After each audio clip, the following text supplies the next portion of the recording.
Hey, what's up mga bossing? So, unboxing video tayo ng Chikara Studio Attack on Titan Declaration of War at Marley mga bossing. Ayan, so makikita natin dito sa ibabaw is yung envelope ng Chikara kung saan merong laman na something about Declaration of War at Marley mga bossing. Ayan, so yun, pinapag-flex ko. Actually, matagal ko na talagang inaantay ito. Gusto ko talaga tong resin na to mga bossing. So, ayan, medyo mabigat siya eh. Sinopen na natin yung art box mga boss. Tinanggal ko yung mga protective straps. Okay, so inaangat ko siya mga bossing. Pinipilit ko siyang angatin. Kaso ang bigat, kailangan ko pa mag-stretching. Hanggang sa na-realize ko na kaya pala hindi ko mahatak. Naka-tape siya mga boss. So ayun, binalik ko yung straps.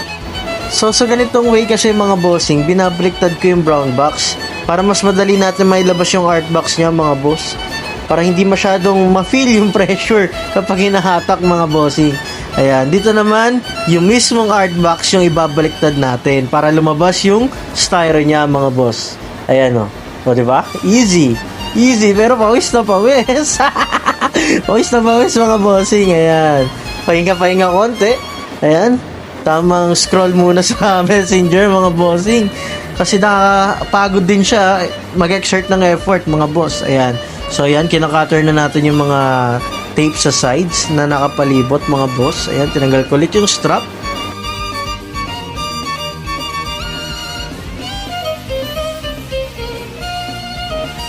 At ayun na nga, nabuksan na natin. Nakita na natin yung body ni Eren, mga boss. Ayan. Next naman yung sa may second layer ng styro. So, dalawang layer kasi siya nahating mga bossing. Bali, yung first layer kasi, nandun yung katawan ni Eren, mga boss. Tapos sa ilalim, yung second layer niya, nandun yung malaking base na Eren, mga bossing. Ayan. Nandun yung mga bahay-bahay. Alright. Ayan na. Binubuhat ko nga. So, ayan, medyo mabigat siya. So, dahan-dahan lang.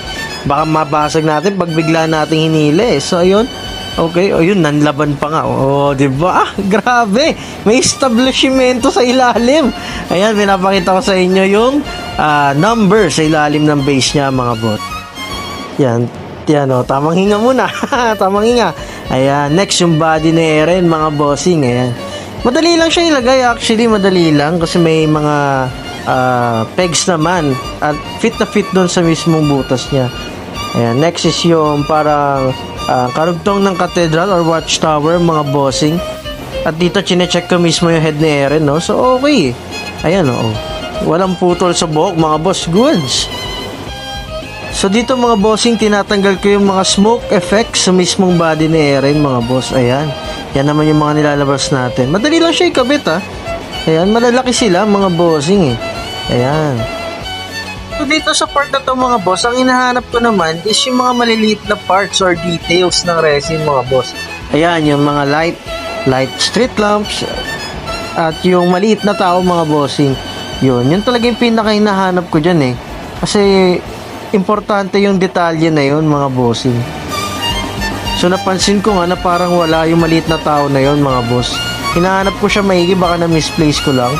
Pero nireport ko na rin to dun sa pinagkunan ko na baka naiwan, baka nawala dito or baka issue talaga siya. So yun, kinabit ko na lang muna yung mga street lamps niya mga bossing.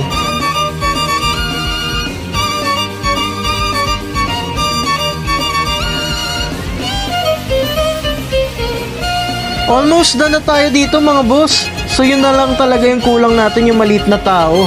So tinanong ko na siya sa pinagkuhanan ko at sabi nga nila na naiwan. Nandun pa rin sa kanila yung maliit na tao na yon, yung hinahanap natin na part ng resin natin mga bossing. So okay naman siya, ito to follow na lang yun. Tara, i-flex natin. Ayan no.